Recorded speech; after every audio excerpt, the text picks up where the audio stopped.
President Biden is going on the offensive, hammering the GOP for their well-deserved reputation of wanting to unpopularly cut or kill Social Security. Intrigued? Then click that like and subscribe and enjoy the video.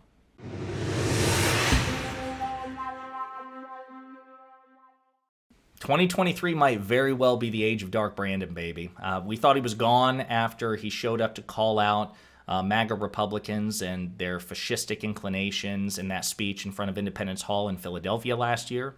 And then it seemed that, he kind of took a step back and was affable Uncle Joe. But Dark Brandon manifested again, once again in epic fashion during the State of the Union. And it seems that he is keeping up that momentum. And not just President Biden, but Democrats in general, their progressive and liberal advocates in the media, and the White House Communications Center. The White House Twitter feed is just, it's fire. Whoever's running that account is continuing to raise their game.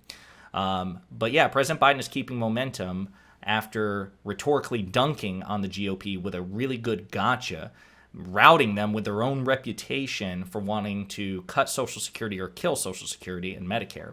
And he publicly got them to not give him a standing ovation at the State of the Union for defending and preserving Social Security and Medicare. Now, obviously, they're Republicans, and Republicans do one thing better than anything, which is they lie, right? So it's entirely possible that Speaker Kevin McCarthy and Minority Leader Mitch McConnell in the Senate, that they will walk that back as soon as it's convenient, and we should trust that they will. But right now, in the short term, President Biden is maintaining the momentum. And I want to play a couple of clips and show you some things here. But this is President Biden. It's like a 30-second clip. This is the kind of rhetoric he is using to hype up the Democratic Party and to reclaim the narrative and to point out that the Republican Party really does want to cut Social Security. They really want to cut Medicare, and they've earned this reputation. And if they don't like that reputation, then they need to bend the knee and publicly declare their love for Social Security and seek to preserve it. But this is the kind of language he's using, and I love it. Let's play the clip. They don't. I don't know who they think they are. We saw on Tuesday night Republicans don't like me being called out on this. They were not very happy with me pointing this out. But their words speak. Look, I know that a lot of Republicans, their dream is to cut Social Security and Medicare. Well, let me say this. If that's your dream, I'm your nightmare.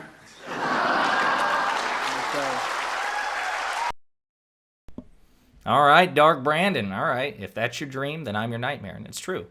Any attempt by Republicans to cut or sunset Social Security right now, it wouldn't make it anyway because Democrats control the Senate and they wouldn't allow it. And then, of course, President Biden has the veto pen and they would never have the numbers to override the president's veto. But this is good. This is good because for decades, as we're going to look at, the Republicans have created this reputation themselves. Actually, let's go ahead and look at that now from Paul Krugman, who is a very famous economist. As he tweets, he's like, look, amid the desperate attempts by Fox News and its subsidiary, the Republican Party, to insist that Biden's true claims about GOP efforts to cut Medicare and Social Security are false, it's worth remembering some history. And he points out how Ronald Reagan tried to make significant cuts in Social Security in 1981, but backed down in the face of huge public backlash. He cites a source.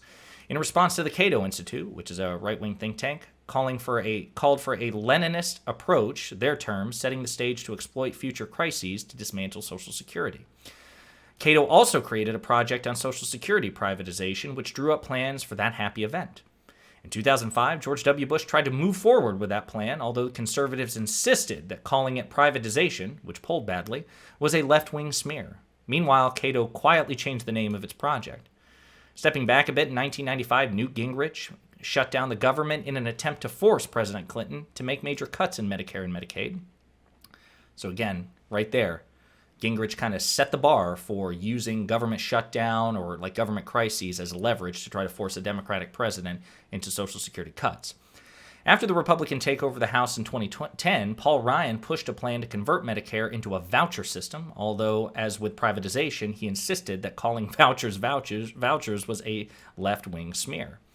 So now we have Rick Scott saying that just because he called for sunsetting Medicare and Social Security, he wasn't calling for sunsetting them. Biden used the same words Scott did.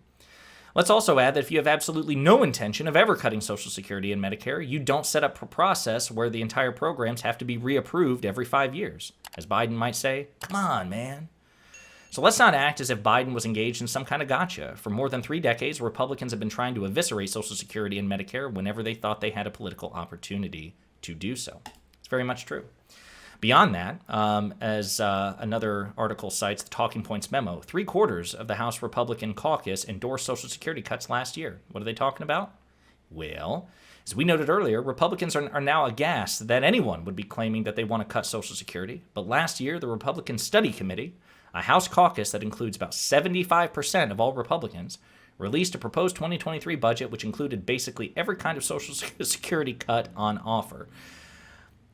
Proposed raising the eligibility age first to 70 and then higher if and when life expectancy goes up. It proposed cutting, or in their words, modernizing the benefit formula for everyone currently 54 and under, means testing Social Security benefits, including work requirements for some Social Security benefits, and allowing people to divert payroll taxes into private investment outcomes, aka retirement freedom. Okay? So again, the Republican Party's reputation on this is simply a matter of fact. To be sure, they have at times tried to be rhetorically clever in terms of how they would spin the cuts or the sunsetting, right? They may not always use that direct language. They may try to use, corporate speak like modernization, privatization. But the fact of the matter is that the Republicans stand in stark contrast to Social Security and Medicare. And the fact of the matter is, like the vast majority of Republican legislative values and principles, it's extremely unpopular, right? The majority of Americans, the majority of conservatives would be negatively impacted by this, right? So Republicans are smart enough to know that. They know they can't win a fair fight of ideas. They would lose every single time. That's how outclassed they are by the Democratic Party and the left in general. So what do? They revert to their strengths: abusing process, obfuscation, rhetorical trickery, appeals to culture war, right, in order to win elections, and then, when they have the opportunity, to shank these social welfare programs. President Biden is wisely, at the moment, we'll see if he continues, is forcing them to wear their well-deserved, self-inflicted reputation around their neck as a mark of shame.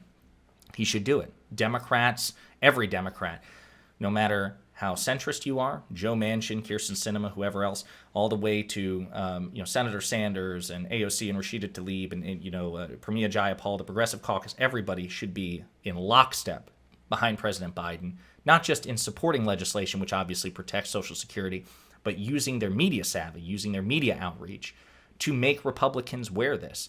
It's not enough that they stood up and applauded President Biden at the State of the Union, because again, Republicans lie. So we can't just pump the brakes. Well, he dunked on him. He got him to publicly admit that cutting Social Security would be a bad idea and it's off the books.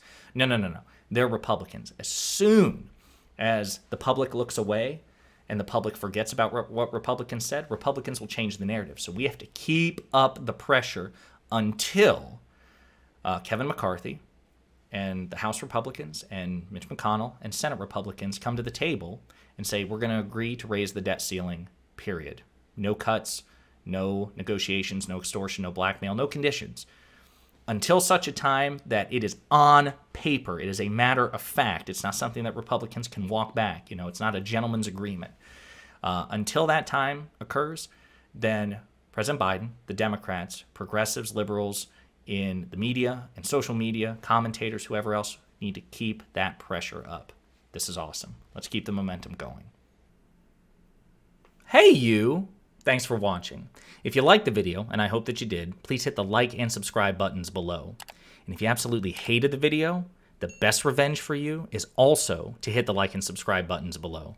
That'll teach me.